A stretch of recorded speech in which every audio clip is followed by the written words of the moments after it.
মানে চৰকাৰখনৰ অৱহেলা জুবিনদাৰ প্ৰতি সেইটো চৰম পৰ্যায় পাইছেগৈ। মানে এনেকুৱা ধৰণৰ আপুনি নিজে চাওক, ওপৰৰ পৰা তললৈকে কেৱল ধূলিময়।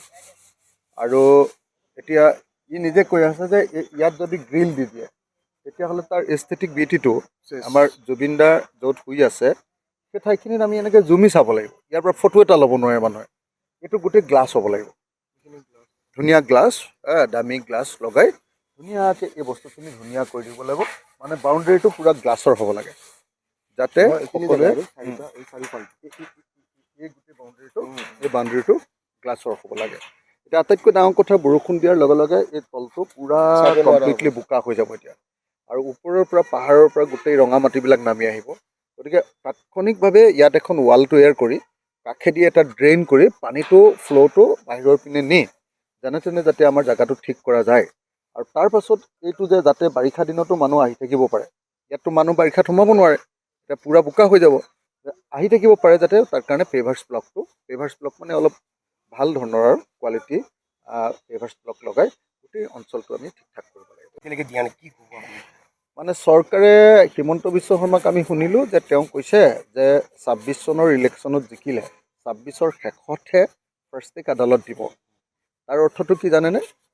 তেওঁ জানে যে ফাৰ্ষ্ট টেক আদালত যদি দৈনন্দিন যদি হিয়াৰিং হৈ যায় তেতিয়াহ'লে অভিযুক্ত যিসকল আছে এই অভিযুক্তসকলে তৎক্ষণাত মানে বেইল পাই যাব, মানে তৎক্ষণাত তেওঁলোকৰ কেছ শেষ হৈ যাব। কেলৈ শেষ হৈ যাব? কাৰণ চাৰ্জশ্বিটখন ২ নম্বৰীকৈ দিলে। চাৰ্জশ্বিটখন প্ৰকৃত অৰ্থত তদন্ত কৰি বনোৱা এখন ভাল চাৰ্জশ্বিট হোৱা নাই। সেইকাৰণে মই বাৰম্বাৰ কৈছোঁ যে চাৰ্জশ্বিটখন মানে এখন এডিশ্যনেল চাৰ্জশ্বিট যাতে ভালকৈ এনকুৱাৰী হয়, সেই এডিশ্যনেল এখন চাৰ্জশ্বিট লাগিব, নাম্বাৰ 1। সেইটো হ'ল আমাৰ প্ৰাইমেৰী কাম। 2, আমাক লাগিব মানে একেবাৰে নেশ্যনেল ষ্টেণ্ডাৰ্ডৰ এডভোকেটৰ বা লয়াৰ্ছৰ এটা টীম, সেইটো লাগিব। 2, আৰু ইণ্টাৰনেশ্যনেল লয়াৰ্ছবিলাকৰো সহযোগিতা লাগে। 3, আমাক লাগিব ডে টু ডে হিয়াৰিং কৰাৰ ব্যৱস্থা। এই 3টা ব্যৱস্থা একত্ৰভাৱে হ'লেহে জুবিনদাই ন্যায় পাব।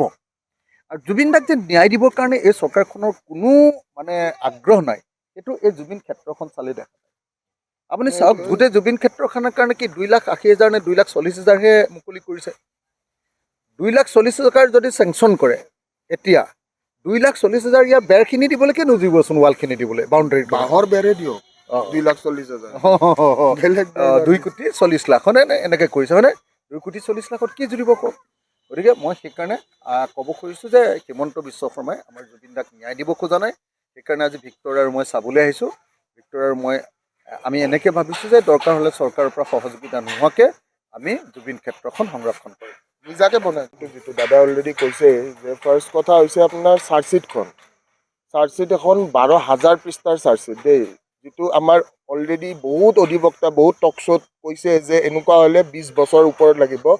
একচুৱেলি 20 বছৰটো মানে বহুত বছৰ লাগি যাব, কাৰণ আপোনালোকে ৰিচেণ্টলি আমাৰ অভিনীল কেছটো গম পায়। অভিনীল কেছটো 840 পৃষ্ঠাৰ এটা চাৰ্জশ্বিট হা, তাতে আপোনাৰ 0 এটা কাটি দিয়ক, 4টো কাটি দিয়ক, 8 বছৰ লাগিলে এতিয়ালৈকে ন্যায় শুনানি আমি দেখা নাই। ঠিক আছে, তো 12,000 পৃষ্ঠাত আমি 2টা ডিজিট কাটি দিলে কিমান বছৰ লাগিব, হয়নে? আৰু আমি জেল খাটা মানুহ, আমি মিছা কেছ খাটি অহা মানুহতো, তো এই চাৰ্জশ্বিটখনেই মেইন বস্তু। কিন্তু জুবিনদাৰ চাৰ্জশ্বিটখনত আপোনালোকে যদি চাই, জুবিনদাৰ চাৰ্জশ্বিটত কি আহিছে যে বিহু কমিটিৰ ষ্টেটমেণ্ট। মই এটা মাজতে কথা কৈ গৈছিলোঁ, বোলে জুবিনদা ঢুকাইছে ছিংগাপুৰত, ইনভেষ্টিগেশ্যন চলিছে ক'ত? উল্লুবাৰীত।